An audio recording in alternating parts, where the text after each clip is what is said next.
இதே hormone replacement தெரப்பினால ஏதாவது problems வருமா, ஏதாவது சைடு எஃபெக்ட் இருக்குது அப்படின்னு பார்த்தீங்கன்னா அதையும் பற்றி நம்ம கிளியராக தெரிஞ்சுக்கணும். சைடு எஃபெக்ட்ஸ் இல்லாமல் இல்லை, அதை பற்றி நம்ம இப்போ பார்க்கலாம். ஸோ இந்த ஹார்மோன் ரீப்ளேஸ்மெண்ட் ட்ரீட்மெண்ட்டை நீங்கள் உங்களோட மருத்துவரோட ஆலோசனையின் பேரில் தான் எடுக்கணும். நீங்களாக கண்டிப்பாக வந்துட்டு ஓவர் த கவுண்டர் பில்ஸ் வாங்கி சாப்பிடவே கூடாது.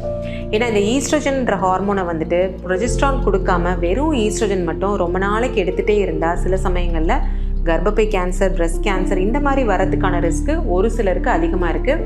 அதுபோல் வந்து டயபெட்டிஸ், ஹைப்பர் டென்ஷன் இந்த மாதிரி பிரச்சனை இருக்கிறவங்க இந்த ஹார்மோன் ரீப்ளேஸ்மெண்ட் ட்ரீட்மெண்ட்டை அவாய்ட் பண்ணுறதுக்கு ட்ரை பண்ணலாம். பிகாஸ் இதனால் வந்துட்டு டீப் வெயின் த்ராம்போசிஸ்னு சொல்லக்கூடிய ஒரு பிரச்சனை ஏற்படலாம். அதாவது கால்களில் வந்து ரத்தக்கட்டி மாதிரி ஏற்படலாம். ஸோ இது வந்து கொஞ்சம் பிரச்சனை கொடுக்கும். அது மாதிரி கால் பிளாடர் டிசீஸ் வரலாம், அதாவது பித்தப்பையில் கற்கள் ஏற்படலாம். ஸோ இந்த மாதிரி பிரச்சனை வரலான்றதுனால எல்லாருமே ஹார்மோன் ரீப்ளேஸ்மெண்ட் தெரப்பி எடுத்துக்க முடியாது. ஒரு சிலருக்கு தான் கொடுப்போம். அந்த கொடுக்கறதும் கரெக்டான டோஸில் கரெக்டான டைம் மட்டும்தான் உங்கள் கைனகாலஜிஸ்டோட ப்ரிஸ்கிரிப்ஷன் படி எடுத்துக்கணும்.